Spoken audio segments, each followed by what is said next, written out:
Selamat pagi, siang, dan sore Bapak Ibu Guru.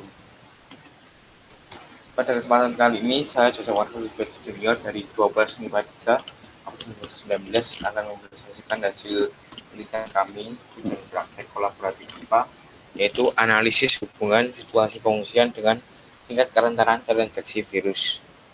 Kita masuk ke latar belakangnya. Yang pertama-tama, tentunya sebagai pembunuhan tagihan ujian praktek kolaboratif mata pelajaran fisika, biologi, dan kimia.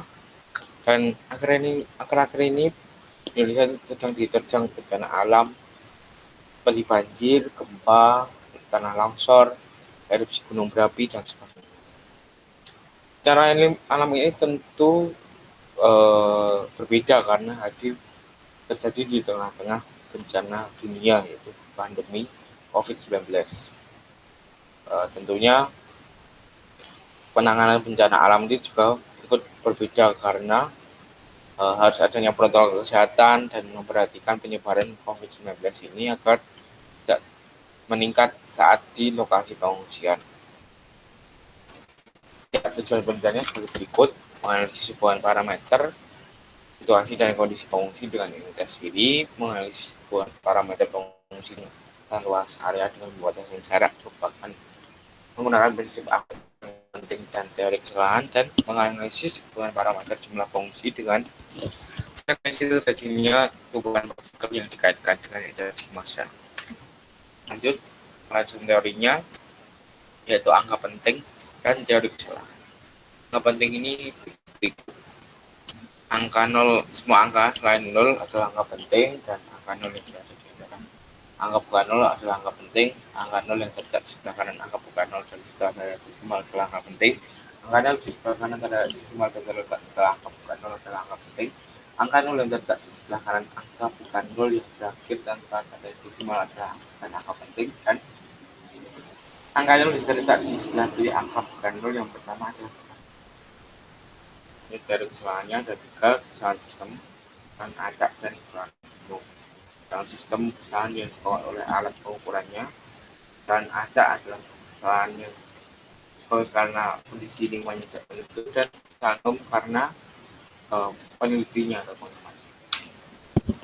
Lanjut ke pelajaran dari tumbukan partikel. Dalam ada 4 durasi dipengaruhi pada konsentrasi, luas permukaan, suhu, dan katalis. Luas permukaan itu suhu dan katalis.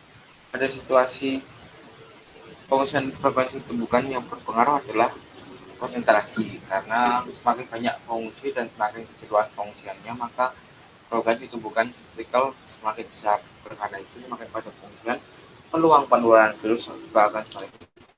Ya, kita masuk kepada rumusan masalahnya.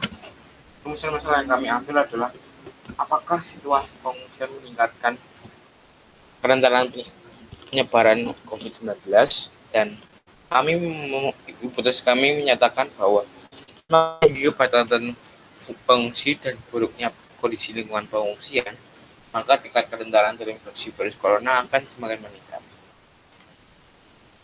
Nah,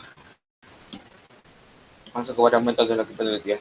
Jenis penelitian yang kami gunakan adalah penelitian studi kasus, pengumpulan datanya dengan non-participant observation, analisis datanya kualitatif dan kuantitatif. Kuantitatif untuk menghitung angka penting dari data-data penambahan kasus COVID, dan kualitatif hubungannya untuk menyatakan hubungannya dengan situasi pengungsian dengan penyebaran virusnya.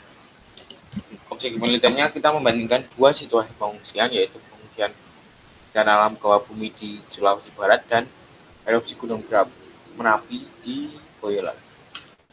Oke, kita masuk kepada gempa bumi di Sulawesi Utara.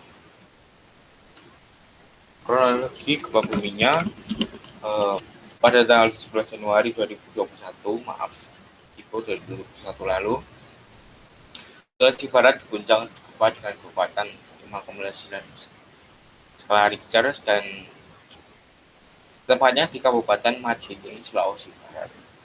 Nah, ya, sebagai berikut: orang-orang harus mengungsi, dan rumah sakit yang dibuat untuk isolasi itu hancur sehingga harus dibuat tenda-tenda darurat untuk pengungsian sementara. Situasi pengungsian berikut. Beberapa pengungsi terserang demam diare hingga ispa karena cuaca ekstrim terjadi di Sulawesi Barat. Mereka kekurangan air bersih dan terancam untuk kekurangan pasokan makanan karena tidak adanya bantuan logistik lagi.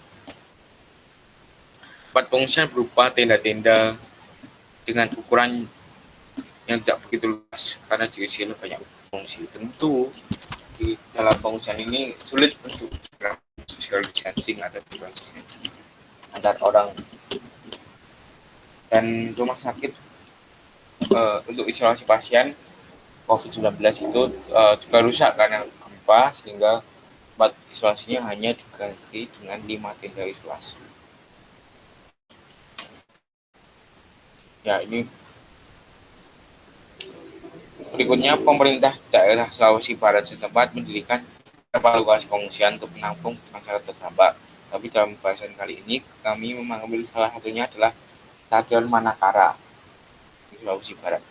Pada tanggal 17 Januari 2021, lokasi tersebut menampung sekitar 1.500 sampai 2.000 pengungsi dengan 10 tenda darurat, dan tenda tersebut dikelompokkan untuk kelompok masyarakat yang terkena penyakit dan penyakit. Ukuran tenda berukuran 6 kali 10 meter dengan tiap sekatnya 2 meter. Tiap tenda berisi 40 orang. Kami berusaha menghitung jarak antar orang dalam satu tenda dengan luas tenda bagi jumlah pengungsi, dan kita mendapatkan 1,5 meter persegi per orangnya. Kita mendapatkan luas 1,5 meter persegi setiap orang di dalam tenda tersebut. Ini berikut data harian penambahan kasus COVID-19. Berdasarkan data pada 14 Januari sebelum terjadi gempa itu hanya 2.529. Tetapi pada 6 Februari kasus COVID kumulatifnya cukup tinggi, naiknya 73% menjadi sebesar 4.380. Ini terlihat ya 15 Januari hingga 17 Januari sebelum bencana alam masih 0, dan lalu setelah pengungsian naik ke angka sekitar 200 dan cenderung stabil naik terus data harian penambahan kasusnya. Dan kami menghitung rata-rata penambahan kasus per harinya, kami mendapatkan sekitar 73,59375 kasus per hari, dan berdasarkan aturan angka penting menjadi 73,59375 kasus per hari. Nah, kita masuk kepada erupsi Gunung Merapi Boyolali. Kronologi erupsinya seperti ini, sebagai berikut.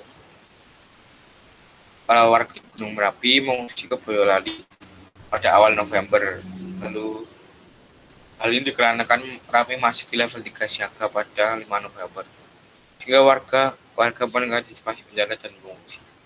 Jadi sebelumnya sudah ada pemberitahuan Gunung Merapi akan erupsi sehingga masyarakatnya dapat ada persiapan untuk mengungsi dan berjalan secara kondusif. Ada 3 pengungsian di Boyolali, tiga desa, desa Trogolele, desa Cerakah, dan desa Kelakah. Oke, situasi pengungsiannya, lokasi pengungsian menggunakan aula dilengkapi sekat dan triplex untuk tentunya physical distancing dan menjaga jarak. Setiap petak berukuran 2 kali 3 meter, maksimal untuk 4 orang dalam satu keluarga. Pintu masuk aula dilengkapi alat cuci tangan dengan sabun, dan setiap pengungsi mendapatkan masker. Nah, berikut ini jumlah pengungsi dari 3 desa Trogolele, desa Kelakah, desa Cerakah, dan desa. Lalu dilansir dari tirto.id,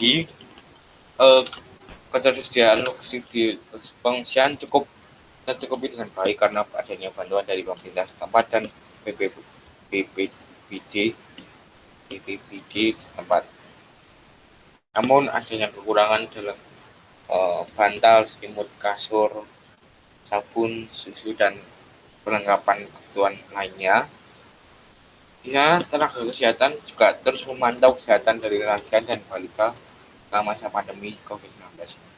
Dan di sana tenaga kesehatannya tuh di tes COVID dulu, rapid test atau swab test sebelum ditugaskan di pengungsian. Nah, ini situasi pengungsian di sana.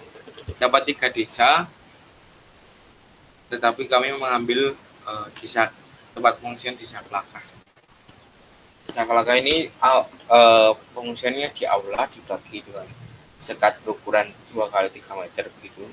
Total 37 bilik dan setiap bilik berisi maksimal 4 orang, menampung 148 orang dalam satu aula itu. Dan kami menghitung kepadatan pengungsiannya, kami mendapatkan sekitar 1,5 meter persegi per orang, kira-kira 1,5 meter persegi per orang. Sama seperti yang tadi, seperti yang di Baubi, Sulawesi Barat. Nah, ini data harian penambahan COVID-19. Grafiknya seperti ini. Kami menghitung rata-ratanya dan mendapatkan penambahan kasus per harinya berdasarkan aturan angka penting, yaitu 29,3 kasus per hari. Ini cukup signifikan ya dari penambahan kasus COVID-19 di Sulawesi Barat. Mulai dari 5 November lalu naik begitu, cukup atas sekitar 2 kasus per hari. Oke, kita masuk kepada pembahasan. Ini pengungsian yang di Boyolali dan ini di Sulawesi Barat dengan tenda. Ini susah untuk dan mungkin bisa lebih baik jaga jaraknya karena ada bilik-bilik. Berdasarkan data tersebut, kepadatan pengungsian menjadi salah satu faktor peningkatan penyebaran COVID-19. Faktor pendukung lainnya berupa persiapan pengungsian tempat, penerapan protokol kesehatan, dan kesadaran pengungsi terhadap protokol kesehatan yang berlaku. Dari dua pengungsian dengan dua daerah yang berbeda, terjadi peningkatan penyebaran COVID-19 yang cukup signifikan. Dan jauh lah, jaraknya jauh. Pengungsi di Sulawesi Barat itu lebih mengutamakan menyelamatkan dirinya terlebih dahulu karena gempa dan sebagainya, yang menyelamatkan barang-barangnya dan keluarganya dibandingkan dengan penerapan protokol kesehatan karena gempanya terjadi mendadak dan tidak ada persiapan sebelumnya. Kalau pengungsi di Boyolali sudah bersiap-siap sejak Gunung Merapi waspada dan memasuki level 3 siaga, mereka sudah mengungsi dan persiapan protokol kesehatannya lebih matang dalam lokasi pengungsian dan pengungsiannya berjalan kondusif. Dan kerusakan akibat gempa di Sulawesi Barat ini lebih parah ya. Jadi banyak rumah-rumah warga, rumah sakit yang dikhususkan untuk isolasi pasien COVID-19 hancur. Sedangkan pada erupsi Merapi sudah diberlakukan jauh-jauh hari sehingga pengawasan pengungsi, lokasi pengungsian dapat dipersiapkan terlebih dahulu. Dan rumah sakit yang terdapat di Boyolali itu juga masih beroperasi bencana alam terjadi, jadi mungkin pasiennya dapat terkendali. Itu semakin padat pengungsian maka frekuensi tumbukan partikel yaitu penyebaran COVID-19 semakin besar. Kita masuk kepada kesimpulannya. Padat pengungsian menjadi salah satu faktor meningkatnya kerentanan penyebaran virus corona. Tetapi terdapat faktor pendukung lainnya berupa persiapan pengungsian setempat, penerapan protokol kesehatan di lokasi pengungsian, dan kesadaran pengungsi terhadap protokol kesehatan yang berlaku.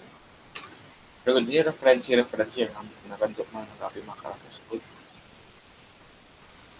Data kasus COVID-nya kami mengambil dari covid.co.id bebas sebaran milik pemerintah. Seluruh referensi ini diakses pada tanggal 8 sampai 10 Maret 2021. Sekian dari saya.